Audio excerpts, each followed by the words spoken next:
Com a graça de Deus, nos reencontramos nessa manhã de quinta-feira, dia 23 de junho, antevéspera do chamado conhecido dia de São João. Há muitas pessoas que desconhecem quem foi João. O João Batista, o João que as Escrituras nos apresenta como precursor do nosso Senhor e Salvador Jesus Cristo. E embora estejamos vivendo nesse clima junino, há muitas pessoas que idolatram João sem saber de quem se trata esse personagem. Ele foi precursor de Jesus. Ele foi aquele que disse: "Eu sou a voz que clama no deserto". Ele foi aquele que apontou para Jesus e disse: "Eis o Cordeiro de Deus que tira o pecado do mundo". Ele foi aquele que disse: "Convém que ele cresça e que eu desapareça ou que eu diminua". E lamentamos porque nesses dias João é ovacionado. João, inclusive, é idolatrado. É uma festa em homenagem a ele, mas é uma festa pagã, idólatra. Se João Batista estivesse vivo hoje, ele seria o primeiro a dizer: "Raça de víboras, quem vos induziu a fugir à ira vindoura?". Até porque João, quando esteve aqui, a sua mensagem era essa: arrependei-vos para que sejam perdoados os vossos pecados e convertei-vos ao nosso Senhor Jesus Cristo. Sabem, João perdeu a cabeça. Sim, ele perdeu a cabeça, ele foi decapitado, foi decepada a sua cabeça, porque ele denunciou o pecado de adultério de Herodes, que estava convivendo, se relacionando com a mulher do seu irmão. E por isso, ela, num dia em que estava festejando juntamente com toda a corte herodiana, a sua filha dançarina, ela dançava aquela dança do ventre livre, e Herodes na hora estava tão empolgado, tão entusiasmado com aquela dança daquela jovem, que chegou para ela e disse: "Olha, o que você quiser me pedir, me peça que eu lhe dou, ainda que seja metade do meu reino". E ela foi até a sua mãe e fez aquele informe, passou aos ouvidos da sua mãe aquela proposta de Herodes. E o que foi que a sua mãe respondeu? "Vai lá e diz a ele que eu quero a cabeça de João Batista numa bandeja". Era como se ela estivesse dizendo: "Eu vou dar um cala-boca a esse João Batista que está falando e delatando o meu pecado, denunciando o meu pecado".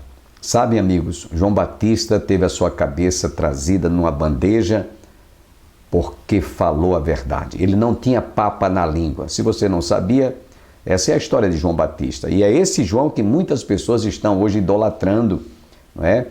Se João estivesse vivo hoje, repito, ele estaria protestando toda essa festa, toda essa oblação feita em homenagem a ele. Ele não iria aceitar, ele iria repreender. Ele ia dizer: "Parem", e certamente ele iria denunciar esse pecado. Estamos trazendo essa informação para aqueles que não conhecem a história de João, que é tão ovacionado durante esses dias, durante esses festejos juninos. Sem perda de tempo, quero deixá-los agora com a continuidade desta mensagem que nós trouxemos em nosso templo.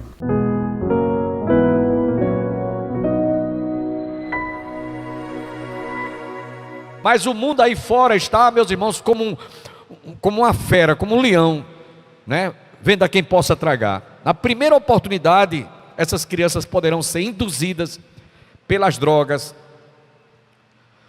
pela vida promíscua, né? de se tornarem pessoas levianas, mundanas, né? Enfim. Por quê? Porque para essas crianças hoje, que estão sob os nossos cuidados, agarradas ainda na barra da saia da mãe, é fácil você controlar. Porque os cuidados que elas dão é de não colocar o dedo na tomada, não ir acender o fogão, não se acidentar com a faca, com a gilete, ou quem mora num edifício alto, ela não querer se jogar lá de cima dando uma de Batman, né? Como já teve criança que queria imitar Batman, porque os heróis que essas crianças têm hoje são fictícios. Eu já ouvi história de crianças que queriam dar uma de Batman, recebeu no aniversário um presentezinho daquela capa de Batman, né? Aí chegou lá na sacada por isso que tem que se colocar rede na parte da área dos apartamentos, que moram em edifício. Crianças quiseram dar uma, eu vou voar aqui como Batman, então se joga lá de cima, suicídio, é uma morte. Aí, irmãos, veja quanta coisa a gente hoje percebe por essa mudança de caráter. Eu queria dizer para vocês que tudo vai depender da criação. Muita coisa vai depender da formação, da base, o alicerce de nós como pais, como avô, como avó, como bisavô. Vamos passar para essa geração que está aí. Tudo vai depender disso. Por que vai depender disso? Porque ainda que lá na frente essas crianças elas venham debandar, elas venham assim tomar outros caminhos, seja quais forem, aquela sementezinha que foi plantada no coração, ela nunca vai deixar de um dia vingar. Eu estou olhando aqui para a irmã Ozeni Simplício, e me lembrando que ela já deu esse testemunho aqui na igreja. Quando ela ia para a igreja 13 de maio com a sua mãe, a irmã Elvira, né? Levava beliscão, né? Levava beliscão, queria se levantar, fica aqui e tal. E ensinava, fazia culto doméstico, escola dominical.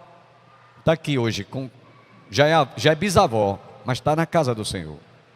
Foi válida os beliscões, foi importante os beliscõezinhos que levou na época. Foi importante as lições, muitas vezes, que ela ouviu, que criou cera, até coisa no ouvido, né? Mas foi importante. Outro exemplo, poderia dizer irmã Aurizete Nóbrega, né? E suas irmãs, Diácono Edivaldo, irmã Dedê, Edith, foram criadas ali, né? No pé da conversa. A missionária Marisa, eu estou citando nomes aqui, mas pelo conhecimento que eu tenho, irmã Jane, essas pessoas foram criadas ali, né? Com todo aquele rigor, né? Conforme os seus pais passaram. Por isso que diz lá em Provérbios 22:6, instrui a criança no caminho que deve andar. Então tudo depende da base, tudo depende do alicerce. Então vamos agora, diante dessa introdução que foi um pouquinho longa para a gente situar isso aqui, vamos agora ver o que é que Tiago quis dizer nesses versículos. Inicialmente, irmãos, nós precisamos de ter sabedoria. E é isso que Tiago diz aqui no capítulo, na criação dos nossos filhos. Ele diz aqui no capítulo 3, no versículo 13 que eu li para vocês. Quem entre vós é sábio e inteligente quanto a essa matéria? Quem é que se senta? Ah, pastor, eu sou PhD. Eu tenho um QI lá em cima, eu sei como é que eu vou. Espera lá, não é assim. A pergunta é essa: quem entre vós é sábio e inteligente para saber como lidar, como conviver, como educar, como instruir, como encaminhar essa geração de filhos ou de netos ou de bisnetos nos caminhos do Senhor? Ele diz: mostre em mansidão de sabedoria, mediante condigno proceder as suas obras. O que é que ele está querendo dizer aqui com isso? Nós temos que ter temos que fazer algumas observações. Sabedoria quanto à mansidão, porque se você vai para um neto, ou para um bisneto, ou vai para alguém de uma geração que já está assim um tanto evoluída, e vai usar de grosseria, e vai usar de exigir, de obrigar, vai haver uma confusão, vai ter uma briga, vai ter um conflito ali, com certeza, capaz até de haver uma agressão física. Então, tenha sabedoria quanto à mansidão, saber lidar com mansidão. E tem mais ainda aqui que ele diz aqui, no mesmo verso, mediante condigno proceder as suas obras. Então, não é somente ensinar, não é somente instruir, não é somente exortar, mas é inclusive dar o exemplo, ser o exemplo. Eu costumo sempre dizer isso aqui para vocês. Se você chega para o seu filho como cristão, ou como cristã, avó ou bisavó, e diz assim: meu filho, fale a verdade, não minta, meu filho, olha, mentir é pecado, quem mente é filho do diabo, e você diz um bocado de texto da Bíblia, cita muita coisa. Mas na primeira oportunidade, você dá uma aula prática para esse neto ou para esse filho. Chega um credor lá na sua casa, bate na porta, você olha pela brecha, diz: eita, é o credor que veio.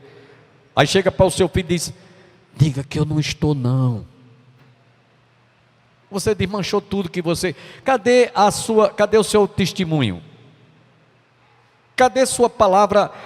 Cadê o ensino prático? Né? E então você perde toda a autoridade, você fica desmoralizado. Então fala a verdade. Mostre para ele porque ele deve falar a verdade. Isso com mansidão. Essa é a primeira coisa que nós poderemos ter aqui como lição, né? Então, ele diz: precisamos ter sabedoria e mansidão. E isso está embutido aqui, paciência, tolerância. E isso leva tempo, irmãos. Isso leva tempo. Isso não é num estralo de dedo, não. Isso não é do dia para a noite. Isso não é vapt-vupt, não. Isso leva tempo. Até que o seu filho, ou sua filha, ou neto, ou sobrinho dessa geração posterior à sua, ele vai entender que suas atitudes correspondem com aquilo que você ensina, com aquilo que você afirma, com aquilo que você declara, com aquilo que você diz. Porque se você não viver aquilo, não der o exemplo daquilo que você ensina, você está perdendo seu tempo. Então tenha sabedoria em ensinar e mostrar, né, com sabedoria e mansidão, tendo paciência, tolerância, aquilo que realmente aquela criança, ou aquele adolescente, ou aquele rapaz, ou aquela moça vai ver em você. Eu estou me lembrando agora, quando eu fui casar, que a maioria sabe que eu fiquei viúvo quando eu fui casar com Luísa, né, meu segundo matrimônio. Estamos casados há 22 anos, dia 7 de abril completamos 22 anos. E quando eu estava pensando em casar com ela, alguém da família dela, né, chegou e disse assim: vocês podiam fazer o test drive. Eu não entendi. Test drive como? Vocês vão aí faz uma viagem aí para qualquer cidade aí, João Pessoa, Recife, e vocês vão lá ver se vocês dão certo, né? Vocês sabem o que é test drive? Fazer sexo antes do casamento. Pois alguém da família fez essa proposta. Disse: olha, primeiro que eu sou crente, eu tenho temente a Deus. E depois que isso está errado, de acordo com a palavra de Deus, está errado. Só vou conhecê-la no dia que estiver na lua de mel. Isso é o conceito. E alguém que tinha feito essa proposta era bem mais jovem, né? Certamente já fez não sei quantos test drive, porque essa pessoa que me ensinou, que veio me dar essa ideia, né? Veio me fazer essa proposta. Então, irmãos, observem que a gente tem que dar testemunho. Primeiro, como cristãos. Segunda coisa, no verso 14 aqui, continue com a sua Bíblia aberta. Se pelo contrário tendes em vosso coração inveja amargurada e sentimento faccioso, nem vos glorieis disso, nem mintais contra a verdade. Vamos ver aqui, irmãos, que valores e virtudes não podem ser substituídos por estas coisas aqui, porque os valores hoje estão invertidos. Eu já disse aqui para vocês, o que é bom, a leitura que se faz do que é bom é ruim. A leitura do que é ruim se faz uma leitura, aquilo que é ruim se faz uma leitura que é bom. O que é feio se passa por bonito, o que é bonito se passa por feio, alto, baixo, baixo, alto, certo, errado, errado, certo. Esses são os valores, a inversão de valores hoje que nós estamos convivendo. E aí cita aqui várias coisas, né?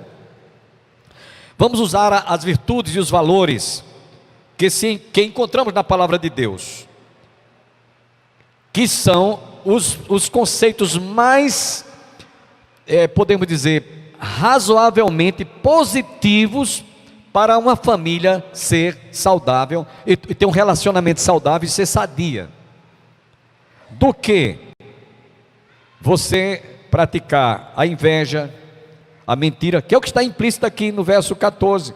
Se pelo contrário tendes em vosso coração inveja amargurada, sentimentos facciosos, nem vos vanglorieis disso, nem mintais contra a verdade.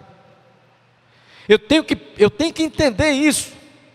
A palavra de Deus, irmãos, ela, como a gente costuma dizer, é a única via de regra, fé e prática, para que a sua família seja bem sucedida, para que você seja uma pessoa realizada profissionalmente, matrimonialmente, em alguma área da sua vida. Aqui está podemos dizer, a receita.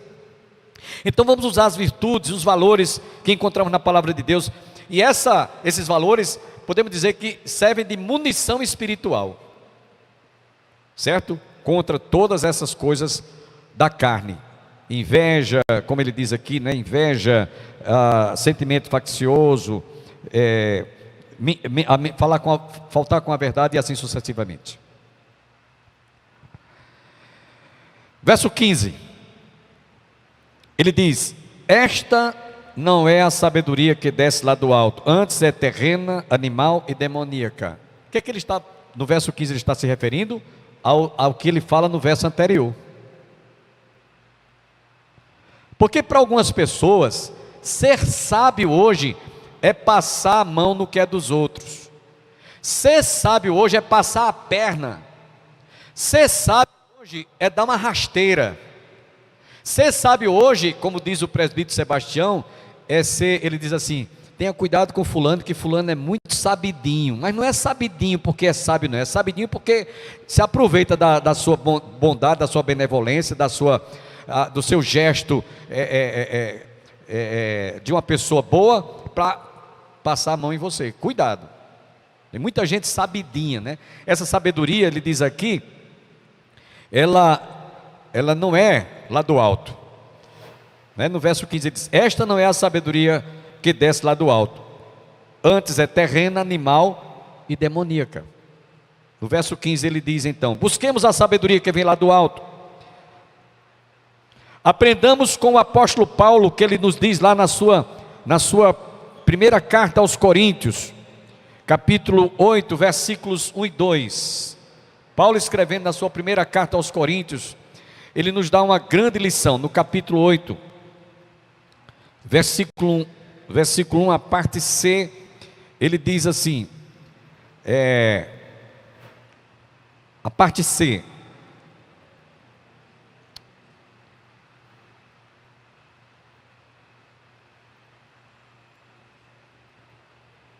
a parte C do versículo 1, capítulo 8, a saber, ele diz: no que se refere às coisas sacrificadas a ídolos, reconhecemos que todos somos senhores do saber.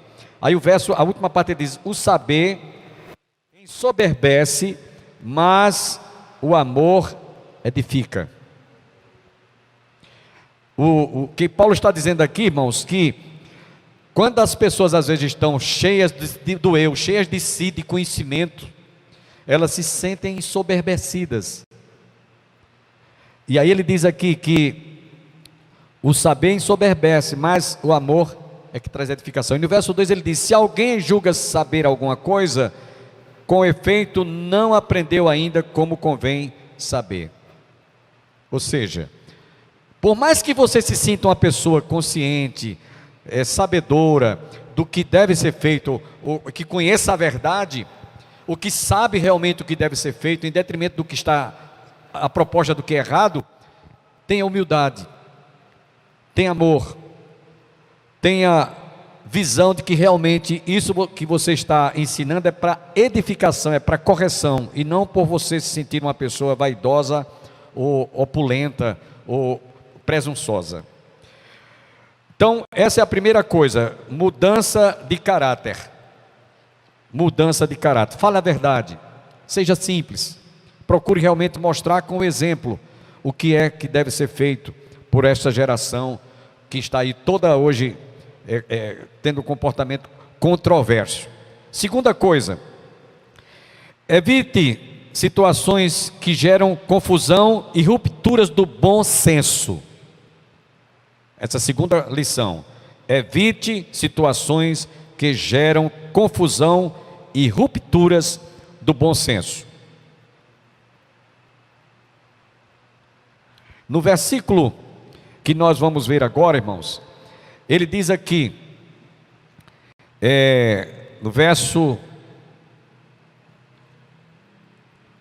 no versículo 16: porque onde há inveja e sentimento faccioso, aí há confusão e toda espécie de coisas ruins.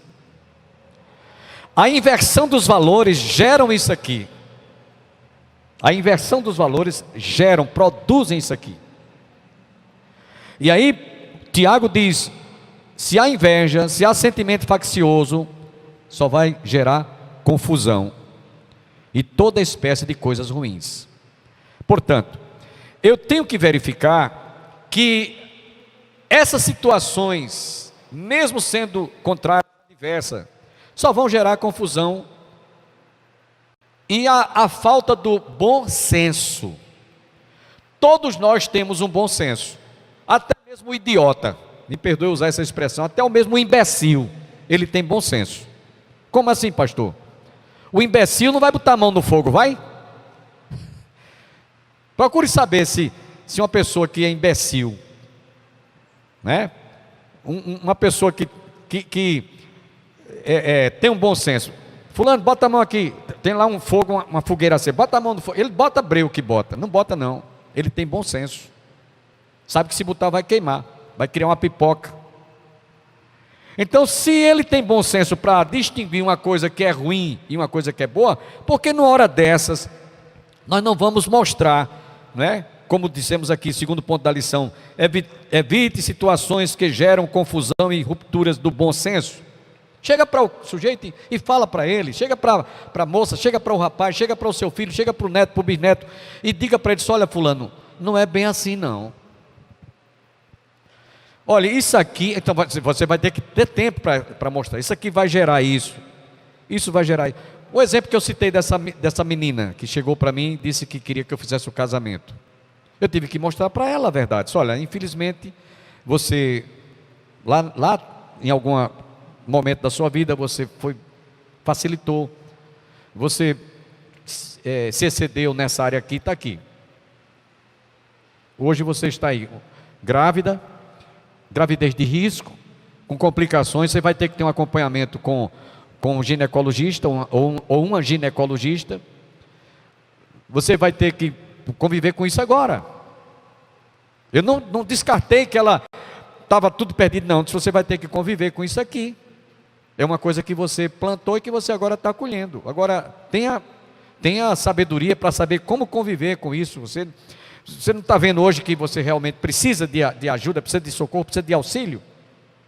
Posso lhe ajudar, posso lhe dar fazer um trabalho de aconselhamento, mas não como se você fosse casar. Você já hoje é mãe, podemos assim dizer. Então estou apenas citando um exemplo. Usar o bom senso. Olha, o pastor Jacques falou aqui sobre, agora pela manhã, questão das drogas. Se tem alguém na família que é viciado, usuário de droga, não adianta você chegar e colocar ele no centro de recuperação e privá-lo disso ou daquilo, se você antes não tiver um confronto com ele, mostrando o bom senso. Inclusive seria até bom você procurar saber e conhecer por que é que o jovem se torna dependente e usuário de drogas. Nós temos no cérebro, temos uma célula, aliás, nós temos no nosso cérebro uma parte do cérebro que é responsável pela sensação do prazer, a dopamina. Ela produz substâncias, né? Ela produz substância para que você tenha prazer. Por exemplo, se você está com sede e vai tomar um copo com água, quando você pega aquele copo com água e vai ingerir o copo com água para matar a sua sede, você está tendo, a dopamina está funcionando, ela está produzindo, né? Essa sensação, ela produz uma espécie de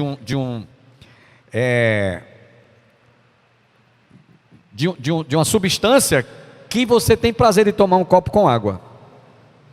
Você vai dirigir o seu automóvel. Você pega a chave do carro, liga a ignição e toma a estrada.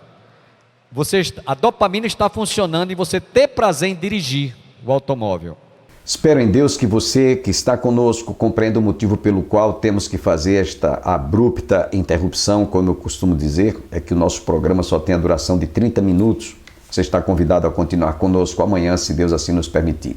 Não esqueça de continuar orando em nosso favor para que o nosso programa permaneça no ar. Nós vamos encerrar o nosso programa com esta música interpretada pelo cantor e pastor Armando Filho. E até amanhã, se Deus quiser.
Roberta